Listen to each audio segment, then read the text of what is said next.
morning. Welcome back to Breakfast Television. I have some good news for you if you're heading out the door. We're not looking at any active problems. The one problem that we did have over on the southbound 427 south of the 401 on the shoulder is now on the shoulder. So we are looking at things starting to really start to move through this area. We are still looking at foggy conditions, though, on the westbound 401 heading through Durham region. So do give yourself that extra time. A little bit slick out there as well. So westbound 401, that is busy from Simcoe to about west of Highway 412. And that's all volume and really poor visibility. So give yourself that extra time.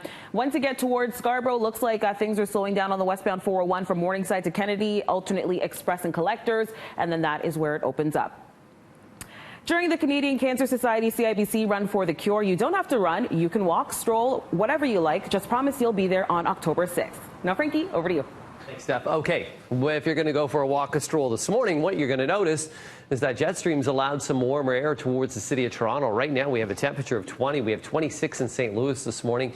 Humidex of 27, a Humidex in Muskoka of 26. Bancroft, earlier this week, Bancroft was sitting at around -1. Right now, you have a feels like a 24. What a difference a couple days just makes. Now, that wet weather, the thunderstorm activity that we saw through last night, that lightning show well off towards the east. And behind it, we're going to deal with some cloud cover. For today, there is a slight risk of pop-up showers through the afternoon. After midnight, greater risk of seeing wet weather. And it looks like tomorrow morning, we'll start off that morning commute soggy. So high today, 28, Humidex 33 to 35. Summer feeling. Tomorrow, we're back to more late summer, early fall feeling of 20 degrees. The morning showers, they'll wrap up, will be dry through the afternoon. However, Friday, for those that work outdoors, it looks like it's going to be wet Friday. Daytime highs Friday, 22. Winds out of the east at about 20 to 30 kilometers per hour. Let's send it over to your news now. And we're going to begin on our streets. The SIU investigating after a man dies during an interaction with Peel Regional Police. Officers responded here to a disturbance call around 9 o'clock last night at a residence on Morningstar Drive near Gorway Drive in Mississauga. There was some sort of interaction with the man. It's alleged the man was tasered and then taken to hospital in serious condition where he later died. A resident in the area describing what he saw. I just seen the cops show up yelling, open up the door, and the door opened, guns were drawn, tasers were drawn, tased the kid, doors are shut, drag him outside the front door, and next thing you know, they're pumping his stomach. And we are standing by a live look at the scene, which is on Morningstar Drive. That witness says he knew the man, believes he was in his early 30s. His name has not been officially released. It looks like SIU has now shown up at the scene here. They, of course, invoke their mandate when a member of the public is injured or dies during an interaction with police. Well, many of us will never forget where we were when we heard the news.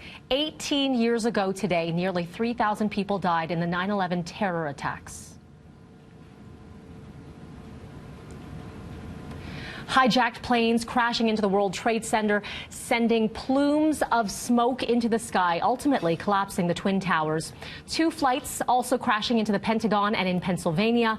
Millions of lives and security around the world, never the same since that day. Commemorations will be held in all 3 places today. U.S. President Trump attending the one at the Pentagon. Across the U.S., there is a push to teach kids about what happened to make sure the victims are never forgotten. Let's get to some U.S. politics now. The third time was not the charm for the job of National Security Advisor in the Trump administration. The president suddenly firing John Bolton yesterday. The two said to have major foreign policy disagreements over North Korea, Iran, Afghanistan, and Russia. Bolton, known for wanting tougher approaches, even called a warmonger. With him gone, North Korea could warm up to restarting nuclear talks with the U.S. Israeli aircraft struck in Gaza today, hours after rockets from the Palestinian enclave triggered sirens that forced Prime Minister Benjamin Netanyahu off the stage at an election rally in Israel. The Israeli military said 15 targets were hit, including a weapons manufacturing facility and Hamas tunnels.